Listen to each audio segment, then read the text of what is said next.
เจ้าสบายดีท่านทั้งหลายมื้อนี้ก็มาพบกับทีมงานนักศึกษาของเฮาคือเก่าซึ่งในมื้อนี้ทางทีมงานนักศึกษาของพวกเฮาก็แม่นจะได้มาแนะนำโปรแกรม Lufast ซึ่งเป็นโปรแกรมที่ใช้เขียน Windows ลงใส่ USB ก็จะมาแนะนำวิธีการใช้งานเนาะก่อนที่เฮาจะไปเขียน Windows ลงใส่ USB ขั้นตอนแรกเฮาก็ต้องมี USBสำหรับ USB ที่เราจะนำมาเขียน Windows ลงใส่มันจะต้องมีหน่วยความจำที่ว่างเปล่าเนาะถ้าหากว่าเรามีข้อมูลที่สำคัญใน USB นั้นก็ให้เราก๊อปไปเมียน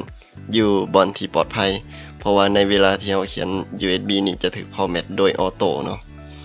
และการสิ่งที่อย่างที่สองที่เราจะต้องมีก็คือไฟล์ Windows ที่เราจะนำมาเขียนลงใส่ USB สำหรับ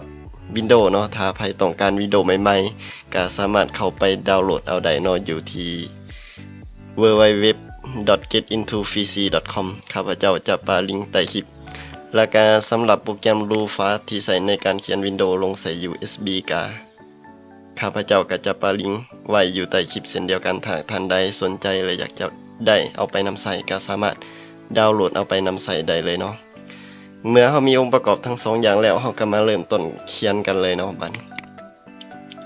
เราก็เปิดโปรแกรมนี้ขึ้นมาก็ส่วนที่เราจะสังเกตเห็นก็คือ device อันนี้ก็คือ USB ของข้าพเจ้าที่เสียบอยู่ในปัจจุบันนี้ก็คือมีขนาด32 กิกสำหรับไฟล์ System ถ้าของท่านใดเป็นแฟลช32ก็ให้เลือกเป็น NTFS เนาะสำหรับภาคส่วนอื่นก็เป็นค่า default ที่ถูกกำหนดมาอยู่แล้วแล้วก็ต่อมาก็ให้เราไปเลือก bound all file Windows เนาะต้องเป็นไฟล์ ISO เท่านั้นก็คือคลิกเลือกที่รูปแผ่น CD นี่เนาะคลิกเลือกอยู่จุดนี้แล้วเราก็ให้ไปเลือกเอาไฟล์ Windows ที่เราต้องการเขียนเลยเนาะไฟล์ Windows ของท่านป้าอยู่ไสก็เข้าไปเลือก bound เอาอยู่บนนั้นข้าพเจ้าขอเลือกเอาไฟล์นี้ก็แล้วกันโอเคเมื่อเราได้ไฟล์ Windows มาแล้วเราก็มาเริ่ม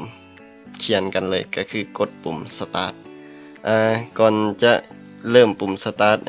จะเริ่มต้นการเขียน Windows ข้าพเจ้าขอแนะนำอีกอย่างหนึ่งเนาะถ้าหากคอมท่านใดติดตั้งโปรแกรม USB Security ให้ท่าน exit โปรแกรมนี้ออกก่อนเนาะเพราะโปรแกรมนี้มันจะบล็อกไฟล์ในขณะที่เราเขียนไฟล์ Windows ที่เราเขียนลงใส่ USB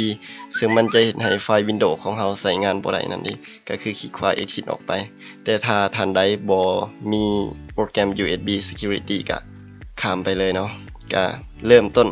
เขียนกันเลยเนาะ start เลย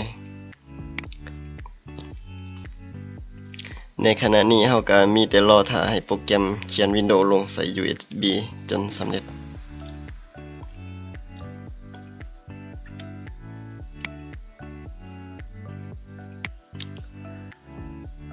เมื่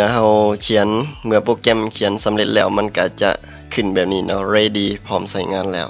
ก็คือขีดเส้นสีอันเขียวนี่มันก็จะแล่นเต็มจึ๊บเลยแล้วเราก็กดปุ่ม close บัดนี้เรามาเบิ่งเนาะเข้ามาเบิ่งไฟล์ Windows ที่ถูกเขียนอันนี้คือ Windows ของข้าพเจ้าเป็น Windows เบาๆเนาะที่ข้าพเจ้านำมาเขียนนี่มันก็จะมีไฟล์ Windows อยู่ใน USB แต่ในขณะนี้ถ้าเราอยากโหลดไฟล์อื่นเข้าไปก็ได้เนาะบ่มีปัญหาอยากโหลดไฟล์โปรแกรมหยังเข้าไป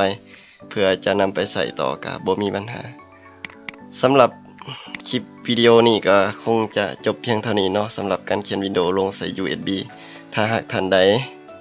ขัดข้องหรือว่าติดขัดจุดใดก็สามารถคอมเมนต์ได้อยู่ใต้คลิปเนาะทางทีมงานนักศึกษาของพวกเรายินดีตอบทุกคอมเมนต์เลยเนาะสำหรับมื้อนี้ทางทีมงานนักศึกษาของพวกเราก็คงต้องขอลาท่านทั้งหลายไปก่อนขอขอบใจสบายดี